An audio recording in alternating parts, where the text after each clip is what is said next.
Ah, Hola. hola, sóc una alumna de segon de batxillerat de l'Institut Màrius Torres a Lleida i per al meu treball de recerca, com que estic tractant un tema de la història del feminisme a Catalunya, vaig cercar per les xarxes socials alguna associació que em cridés l'atenció i vaig trobar l'associació Mirall i avui els hi faré una entrevista sobre algunes preguntes de lo que tracta pues, el meu TDR. Perfecte.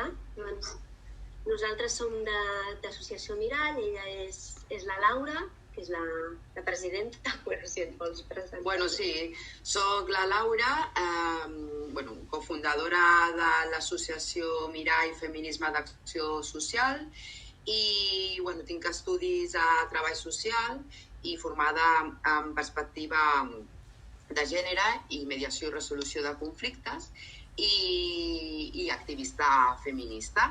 I, primer de tot, moltes gràcies per contactar amb nosaltres i estem molt contentes de que ens hagis realitzat, que ens realitzis aquesta entrevista, no? Perquè sabem que arribem als entorns educatius i per nosaltres és un honor que està present també amb el teu institut. Sí, bueno, jo soc la Candy, soc la secretària de Mirall. Estic a la Junta des de finals d'any i estic amb l'associació des de mitjans de l'any passat i soc també activista feminista i tinc també altres projectes feministes de conscienciació i de més. I, com ha dit la Laura, doncs estem molt, molt agraïdes de que hagis contactat amb nosaltres i és molt important per nosaltres estar aquí fent això, perquè, com ella ha dit, no? Un dels temes o objectius de la nostra associació és arribar al jovent i doncs tu ets una prova, no?, de que estem arribant, no?, d'alguna manera o altra. Per tant, doncs, aquí estem per contestar les preguntes que tinguis. D'acord, gràcies. A veure, començo? Sí. Vale. Des del principi del feminisme a Catalunya, els avenços i els canvis cap a l'equitat en la societat han estat més exercits per dones. Però què hi ha dels homes? Creieu que hi ha hagut canvis per part d'ells? Doncs, evidentment, que hi ha homes que s'han beneficiat dels avenços que hem fet des del feminisme cap a l'equitat en la societat. Homes que s'alliberen de mostrar tots aquests estereotips i rols pel fet de néixer amb un cos masculí i construït com a tal. Homes que senten que poden abandonar els arquetips de masculinitat, les formes de ser home que els obliga a demostrar constantment que han de ser forts, violents, decidits, sense por, falses construccions masculines que els situa davant el risc, la violència i les addiccions, generant-los més problemes que beneficis. Homes que decideixen desobeir, explorar, expandir, crear, aventurar-se a noves vivències més enllà de l'estereotip patriarcal d'home i de masculinitat hegemònica dominant i patriarcal. Homes que volen anar més enllà, que volen trair els seus sistemes de creences i trencar vincles heteropatriarcals, que els hi han dit com i de quina forma s'ha de ser home. Homes que volen i decideixen viure com a personatge secundari, ocupant menys espai, explorar l'intimitat, viure sexualment la submissió, ser més emocionals, esdevenir més curosos, mostrar-se vulnerables. Tot el que un bon macho no faria. Homes que s'han alliberat d'aquesta pressió de ser un supermascle. Ho deixo aquí. Vale. La següent pregunta és, respecte a la joventut, quina és la vostra opinió sobre les accions de les noves generacions, tant de noies com de nois? Jo crec que, en general, sí que pel que fa a la joventut hem evolucionat al llarg d'aquests últims anys, és a dir, el jovent en general el veiem més conscienciat amb la matèria, en matèria d'igualtat, però sí que faria una diferenciació entre noies i nois. Les noies trobem que estan potser molt més conscienciades o més empoderades, tenen molt més clara els objectius o què han de permetre i què no han de permetre. Són dones que se les veu pujar, no?, amb més independència, amb més consciència, es senten segures de si mateixes, és a dir, són atributs que normalment hem associat a homes, no? I veure que les dones o noies joves precisament estan pujant amb aquestes característiques, doncs és important i és una cosa que hem de valorar positivament. Per contra, o encara seguint amb les noies, quan comentes lo de les accions, cada vegada hi ha més associacions feministes liderades per noies joves. És a dir, és un tema més que mostra aquesta evolució, que mostra aquesta conscienciació i aquest objectiu clar de cap a on anem, no? O que les noies tenen clar cap a on anem.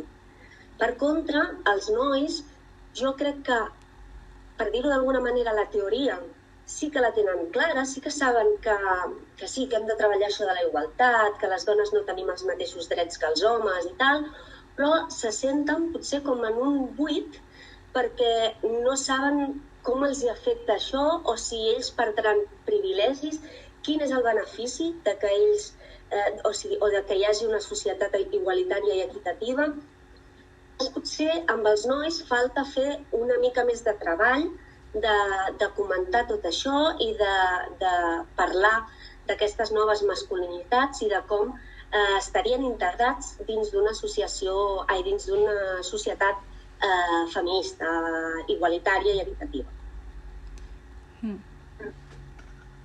Sí, jo també estic d'acord. Vale. Com veieu el futur en relació en una possible col·laboració entre el moviment feminista i els grups d'homes per la igualtat? I en quins aspectes serien? Vale. Aquí, com he comentat abans, sí, no? He relacionat una pregunta que ens volies fer, que també està relacionada amb aquesta, que és, en el treball a favor de la igualtat, no?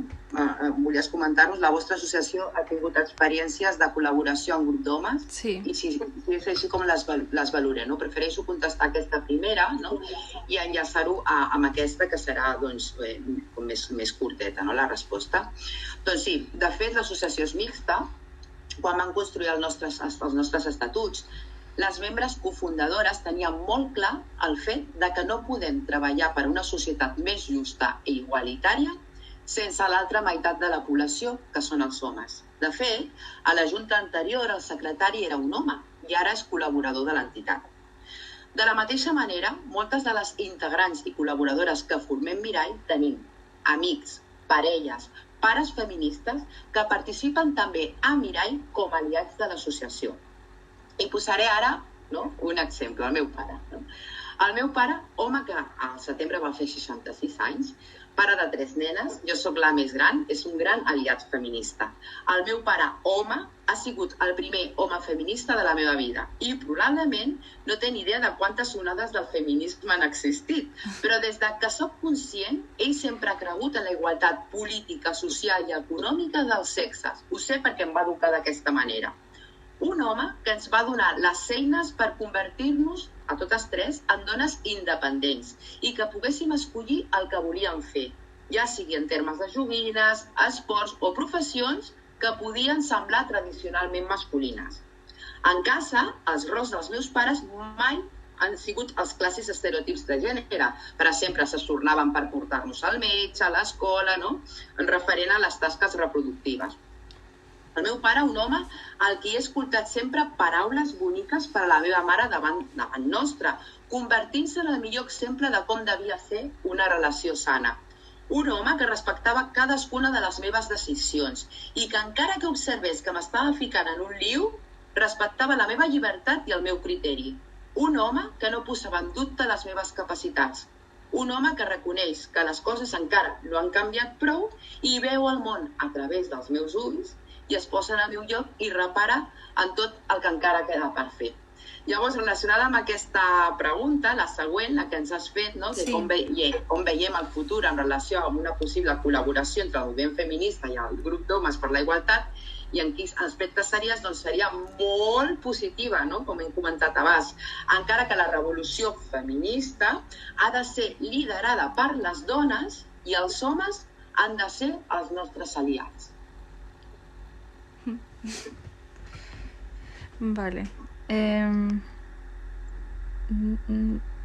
Actualment les manifestacions del 8 de març són molt populars arreu de Catalunya, però penseu que realment ajuda a canviar i avançar en la societat que el feminisme vol aconseguir? Nosaltres creiem que totalment sí. De fet, s'ha demostrat al llarg de la història molts dels canvis que hi ha hagut han sigut degut a la pressió social que s'ha fet, i una de les formes de fer aquesta pressió social és a través de les manifestacions. Per exemple, actualment tenim, per parlar en termes generals, tenim una jornada laboral de 40 hores i aquesta jornada laboral la tenim, tant homes com dones, perquè va haver-hi fa uns anys un moviment social que va manifestar-se reivindicant aquesta necessitat del descans i aquesta necessitat de control, que es fessin les hores que es toquessin i no s'abusés dels treballadors i les treballadores. Aquest és un exemple, no?, que ha passat a la nostra història i que a través de les manifestacions socials s'ha aconseguit, s'ha assolit un objectiu. Jo veig de la mateixa manera les manifestacions feministes que es fan al 8M. Hi ha un objectiu clar, que és tenir una societat més igualitària, més equitativa. Clar, dins de la manifestació del 8M busquem això, però després es pot desglossar en molts aspectes diferents. Trobo també que ja és un avanç per si mateix el fet de que cada cop aquestes manifestacions siguin més massives.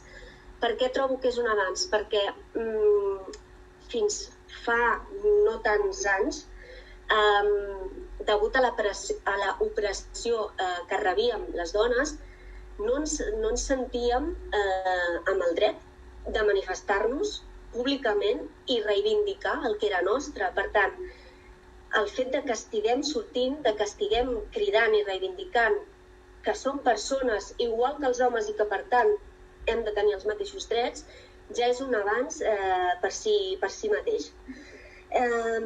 Llavors és una mica això, és veritat que sí, que per descomptat creiem que les manifestacions del 8M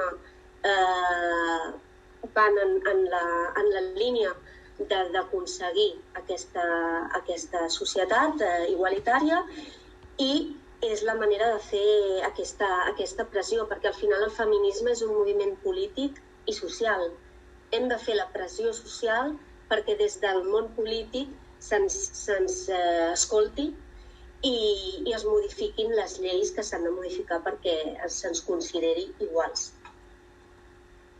Vale.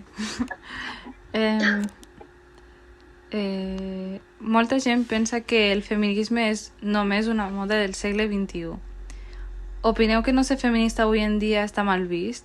Fins a quin punt s'està utilitzant el feminisme per a fins que no són feministes?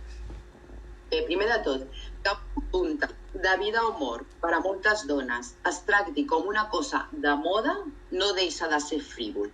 A ningú se li ocorreria dir que els parats o refugiats estan de moda. No parlem de drets humans. No, parlem de drets humans, perdó. No estem de moda quan el feminisme té 3 segles d'història. Una altra cosa és que ara es comenci a escoltar de nou, però sempre hem estat aquí. Llavors, davant la pregunta de si ser feminista avui en dia està mal vist, penso que és el contrari. Ser al centre d'atenció d'un moviment menyspreat i qüestionat no és recompensa immediata per a ningú. Ser feminista segueix sent objecte, no?, de burla, menyspreu i assetjament en molts sectors. I algunes empreses s'enriqueixen del feminisme que, sense ànim de generar consciència, presenten els més variats productes, des de samarretes amb frases feministes, passant per cosmètics o maquillatges, sabates, gimnasos. Qualsevol objecte de consum es pot convertir en feminista sota el lema de comprar aquest producte t'empodera. I tot i que alguna d'aquestes empreses no inverteixen en polítiques d'igualtat per a les seves treballadores o no tinguin en compte situacions d'explotació. I sí, potser s'està utilitzant el feminisme per a fins que no són feministes. Hi haurà algunes persones que estan interessades en ocupar l'espai del feminisme per fer negoci i mirar pels seus interessos en lloc de per les víctimes. Però les feministes no busquem explotar a la resta del món pel nostre benefici. El que busquem és salvar-nos entre totes. Sí. El feminisme es va fer present per acabar amb el masclisme. Però com hi definiríeu la cultura masclista? I creieu que inconscientment les persones hi continuen formant part? I com? Val. Si jo t'hagués de definir la cultura masclista en 2 paraules, diria que és un mal endèmic. Jo crec que la cultura masclista defineix un comportament que estem patint des de gairebé l'inici dels nostres temps. Què passa? Jo penso que les societats més primitives, no per masclisme, sinó per organització, els homes tenien físicament més força, ara ho trauré aquí super a lo grande, però bueno, els homes tenien més força físicament que les dones, per tant, la repartició de tasques en aquells moments doncs va ser centrar els homes més en tasques que requerien aquesta força, com pot ser la recol·lecta d'aliments, vull dir, com la caça, per exemple, o, per exemple, la construcció d'habitatges, recol·lectar el material necessari per fer aquestes construccions o el que sigui, i les dones van quedar més relegades a feines més domèstiques o més de criança. Jo crec que amb el pas dels anys aquesta força originària dels homes a nivell físic es va anar associant al poder. Llavors, els homes van adquirir una posició de poder on, per pura supervivència en el poder, per estar-hi ells en el poder i que ningú els hi traiés el lloc, manipulaven, com fes falta, a la societat, no? O en aquell moment doncs, a la gent que tinguessin al voltant, no? Però fent la traducció, no? de món petit a món gran, doncs seria una miqueta això. I aquesta associació de força a poder, clar, ja trobem els homes en el poder, no hi ha manera, diguem, de que ells cedeixin el seu lloc, perquè ells tenen el poder i no el volen perdre. Treballem en aquest sistema, treballem en aquesta conducta, i aquest sistema és el que va passant al llarg de la història fins ara. O sigui, i ara estem així. I és una cosa que observem, per exemple, traduint-ho o tornant una altra vegada a situacions concretes en els llocs de treball. La majoria de llocs directius són ocupats per homes. Per tant, el poder està dalt, o sigui, el poder està ocupat per homes. Per tant, la cultura masclista jo crec que ve des del principi dels temps fins ara. Ara continuem encara amb aquesta cultura masclista i, com has dit, jo crec que sí, que continuem formant part, perquè fa molts anys que ho tenim i ho tenim com a l'ADN. Et posaré un exemple, perquè em preguntes i com, no? Com ho tenim això interioritzat.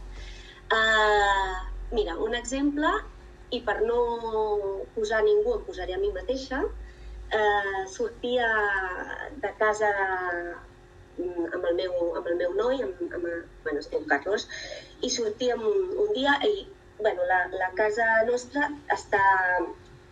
són com cases adossades, no? Està enganxada amb una altra casa. Aquesta segona casa, l'extractor de fums, sortíem nosaltres i vam veure que sortia fum. I els nois de la casa, el noi i la parella de casa es diuen José i Blanca. Sortíem de la casa i jo, al veure el fum sortint de l'extractor de la cuina, li vaig dir a Carlos, mira, ja està la Blanca cuinant. Clar, això és un tema de que tenim tan interioritzat que és la dona la que cuina a casa, em va sortir instintiu, saps? O sigui, és un exemple del que tenim i per això creiem que és molt... Bueno, per això i per moltes altres coses creiem que és necessari aquest feminisme, perquè, per exemple, el feminisme a mi em va fer adonar-me, quan ho vaig dir, de dir, hòstia, Sí. perquè he suposat que és ella la que està cuinant, saps? Ja. O sigui, aquesta necessitat de canvi de consciència i d'identificar aquest masclisme, no? Doncs, De construir-nos. de construir-nos i adonar-nos de com petits tips masclistes que tenim a dins, doncs adonar-nos-en i reflexionar i canviar-ho. Sí. Doncs, bueno, és això una mica com a resposta a la teva pregunta, no sé si t'he aclarit alguna cosa. Sí que t'he entès. Sí, perquè... Vale. Sí, en general sí que molta gent tenim el masclisme interioritzat i llavors, de vegades, inconscientment, encara que no ho diguis, ho acabes pensant i després a mi me passa que penso no, aquestes coses no les he de pensar perquè no són així, saps? Perquè també m'ha passat exemples com el teu, llavors... Pues, sí. Sí, és normal, i és normal wow, perquè és que ve de molts segles. Llavors és molt difícil d'automatitzar-ho, no? Per tant, bueno, però en aquest sentit està bé que ens adonem. Sí, de criticar. Sí. Vale. I la última pregunta és la de quins reptes té el feminisme actualment i quins camins, reptes o propostes s'haurien de prendre des del vostre criteri?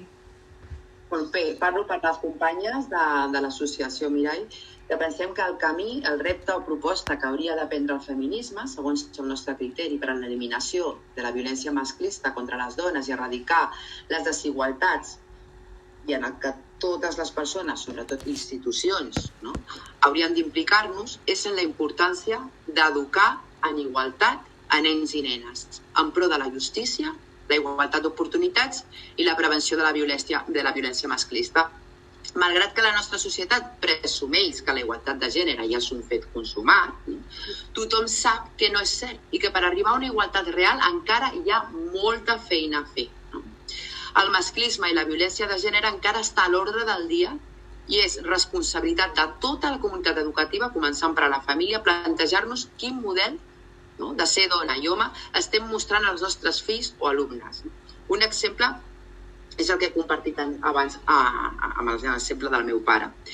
Exigir que hi hagi una financiació mínima i recolzament legislatiu per a aquest tipus d'educació, donant una visió completa que abarcaria des de la substantivació teòrica que mostra la necessitat de treballar en aquesta direcció, així com la legislació, que no només permeti aquest tipus d'educació, sinó que insti a realitzar-la i com a organitzar el cost metodològic i econòmic i l'engranatge necessari perquè arribi a aquest objectiu. La implementació d'un projecte socioeducatiu d'aquestes característiques no ha sigut, fins ara en alguns pobles, objectius d'ajuntaments i administracions locals i plantegem la necessitat d'estructurar un projecte coeducatiu més enllà de les campanyes i de la celebració de dies puntuals, perquè amb la igualtat de gènere totes i tots hi guanyem. I aquí també deixaria aquesta resposta, Marlí. Vale, moltes gràcies. Vale. Acabem aquí llavors la nostra entrevista i moltes gràcies a tots.